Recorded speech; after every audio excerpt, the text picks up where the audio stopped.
চুক্তিত আধাৰিত বস্তু এটা ইমান দিন লেহেমীয়া মানে তেখেতসকলে কৰাত আমি আপত্তি দৰ্শাইছোঁ। আৰু 15 আগষ্টৰ ভিতৰত তেখেতসকলে বিটিআৰৰ যিখিনি বিদ্যালয় আছে এই বিদ্যালয়খিনি 6.3 দফাৰ আধাৰত প্ৰাদেশিকৰণ কৰা হ'ব বুলি তেওঁলোকে 15 আগষ্টৰ দিনা তেওঁলোকে ঘোষণা কৰিব লাগিব। আৰু আগন্তুক যি 22 আগষ্টৰ পৰা অসম বিধানসভাৰ যি বাজেট অধিৱেশন আছে এই বাজেট অধিৱেশনত তেখেতসকলে ইয়াৰ কাৰণে বিল পাছ কৰিব লাগিব। এইটো আমাৰ all BTR coordination committee for non provincialise elementary high and senior secondary স্কুলৰ পৰা আমাৰ আহ্বান।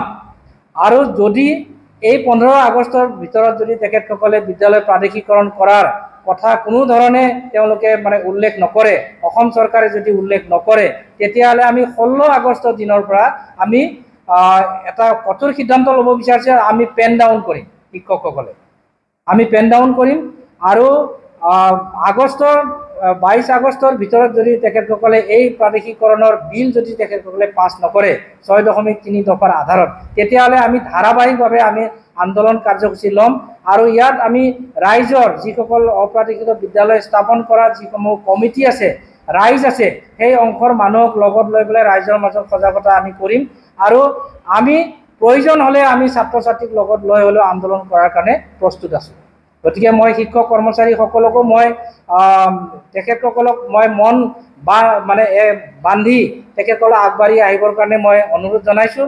আৰু LPৰ পৰা ছিনিয়ৰ ছেকেণ্ডাৰীলৈকে যিখিনি শিক্ষক কৰ্মচাৰী আছে তেখেতসকলে সন্থাৰ ছত্ৰছায়াত থাকি এই বিদ্যালয় প্ৰাদেশিকৰণৰ কাৰণে যি আমি আন্দোলন ঘোষণা কৰিম এই আন্দোলন তেখেতসকলে যোগদান কৰিব, এইটো মই আহ্বান ৰাখিছোঁ।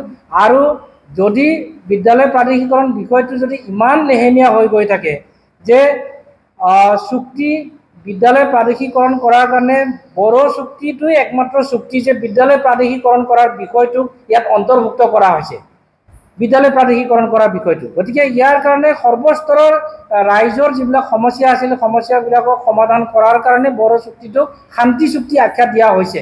গতিকে এই যদি বিদ্যালয় প্ৰাদেশিকৰণ বিষয়টোই যদি আজিলৈকে আগবঢ়াব পৰা নাই, অন্যান্য দফাসমূহ আগবঢ়াটো আমি দেখা নাই।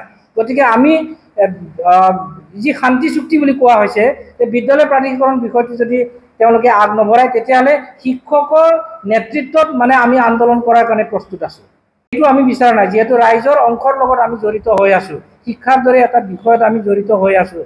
গতিকে এই বিষয়টোক তেখেতসকলে সোনকালে মোকাবিলা কৰিব লাগে। চৰকাৰে প্ৰাদেশিকৰণ বিষয়টো আৰু প্ৰাদেশিকৰণ নাথাকিব বুলি অসম চৰকাৰে যি ঘোষণা কৰিছিল তাত আমি উৎফুল্লিত হৈছিলোঁ, কিন্তু 6.3 দফা অনুযায়ী এতিয়া বিদ্যালয় প্ৰাদেশিকৰণ বিষয়টোক আগ নবঢ়াটো আমি আচৰিত হৈছোঁ। আৰু এই বিষয়টো অতি সোনকালে তেখেতসকলে প্ৰাদেশিকৰণ ব্যৱস্থা কৰিব লাগে।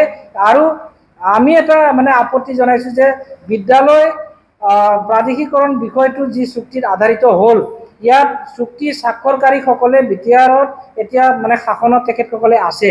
এই শাসনত থকা অৱস্থাতে যদি তেখেতসকলে এই চুক্তিৰ যদি কাৰ্যকৰী কৰিব নোৱাৰে তেতিয়াহ'লে আৰু কেতিয়া পাৰিব, এইটো আমাৰ বিটিআৰ চৰকাৰলৈকে আমাৰ প্ৰশ্ন। গতিকে তেখেতসকলে অসম চৰকাৰক সজোৰে দাবী উত্থাপন কৰিব লাগিব। আৰু 15 আগষ্টৰ ভিতৰত বিদ্যালয় প্ৰাদেশিকৰণ বিষয়টো তেখেতসকলে ঘোষণা কৰিব লাগিব। 22 আগষ্টৰ পৰা যি আগন্তুক বিধানসভাৰ বাজেট অধিৱেশন এই বাজেট অধিৱেশনত তেখেতসকলে বিদ্যালয় প্ৰাদেশিকৰণৰ কাৰণে বিল পাছ কৰিব লাগিব, নহ'লে আমাৰ আন্দোলন 16 আগষ্টৰ পৰা পেন ডাউন হ'ব আৰু তাৰ পৰা ধাৰাবাহিক আন্দোলন কাৰ্যসূচী আমি ঘোষণা কৰিম। বিটিআৰ অঞ্চলৰ যি অপ্ৰাদেশিকৃত বিদ্যালয় আছে এই বিদ্যালয়সমূহৰ সমন্বয় কমিটি তৰফৰ পৰা আজি মানে আমি এটা প্ৰেছ বিজ্ঞপ্তি দিব বিচাৰিছোঁ আপোনালোকৰ জৰিয়তে। All BTR coordination committee for non provincialise elementary high and senior secondary school তৰফৰ পৰা যে বিটিআৰৰ যিসমূহ বিদ্যালয় এতিয়ালৈকে অপ্ৰাদেশিকৃত হৈ আছে সেই অপ্ৰাদেশিত বিদ্যালয়সমূহৰ প্ৰাদেশিকৰণৰ যি ব্যৱস্থা এই ব্যৱস্থাটো যথেষ্ট লেহেমীয়া হৈছে। ইয়াত আমি যথেষ্ট আপত্তি দৰ্শাইছোঁ, কাৰণ বিটিআৰ চুক্তিৰ 6.3 যিটো দফা আছিল এই দফা মতে বিটিআৰৰ বিদ্যালয়সমূহ প্ৰাদেশিকৰণ হ'ব লাগিছিল। এই বিদ্যালয়সমূহ এতিয়ালৈকে প্ৰাদেশিকৰণৰ কোনো বাট মুকলি কৰা আমি দেখা নাই। 6 মাহৰ ভিতৰত প্ৰাদেশিকৰণ হ'ব বুলি আমাক আশ্বাস আৰু প্ৰতিশ্ৰুতি দিয়া হৈছিল। বিটিআৰ চুক্তিমতে আমি খুব আনন্দিত হৈছিলোঁ, কিন্তু এতিয়ালৈকে বিদ্যালয় প্ৰাদেশিকৰণ নোহোৱাত আমি যথেষ্ট আপত্তি দৰ্শাইছোঁ। কাৰণ আমাৰ বিদ্যালয়সমূহৰ অৱস্থা দিনক দিনে বেয়া হৈ গৈ আছে। যথেষ্ট সংখ্যক শিক্ষক এতিয়া ৰিটায়াৰ হ'বলৈ গৈ আছে। ৰিটায়াৰ ইতিমধ্যে হৈছে, বিভিন্ন ৰোগীয়া হৈছে, তেওঁলোকৰ মৃত্যু হৈছে, অপমৃত্যু হৈছে। এই সকলোবোৰ সমস্যাৰ সমাধান হ'ল বিদ্যালয় প্ৰাদেশিকৰণ। গতিকে আমি অসম চৰকাৰক আমি সজোৰে দাবী উত্থাপন কৰিব বিচাৰিছোঁ যে বিটিআৰ চুক্তিৰ 6.3 দফাৰ আধাৰত আমাৰ বিটিআৰৰ আটাইবোৰ বিদ্যালয় প্ৰাদেশিকৰণ কৰাৰ কাৰণে আমি সজোৰে দাবী উত্থাপন কৰি আহিছোঁ। আৰু আজি আমি এই দাবী উত্থাপন কৰিব বিচাৰিছোঁ যে বিটিআৰ অঞ্চলৰ যিসমূহ বিদ্যালয় আছে, এতিয়া এলিমেণ্ট্ৰিত 1207খন বিদ্যালয় আছে, তাতে 3950 জন শিক্ষক জড়িত হৈ আছে। হাইস্কুল 125খন আছে, 1382 জন শিক্ষক আৰু কৰ্মচাৰী আছে।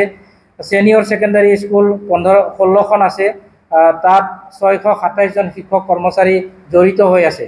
এখেতসকলৰ যি বিদ্যালয়সমূহ, এই বিদ্যালয়সমূহ প্ৰাদেশিকৰণ কৰাৰ যোগেদি এই বিদ্যালয় প্ৰাদেশিকৰণৰ যি সমস্যা, এই সমস্যাটো সমাধান কৰাটো আমি বিচাৰিছোঁ।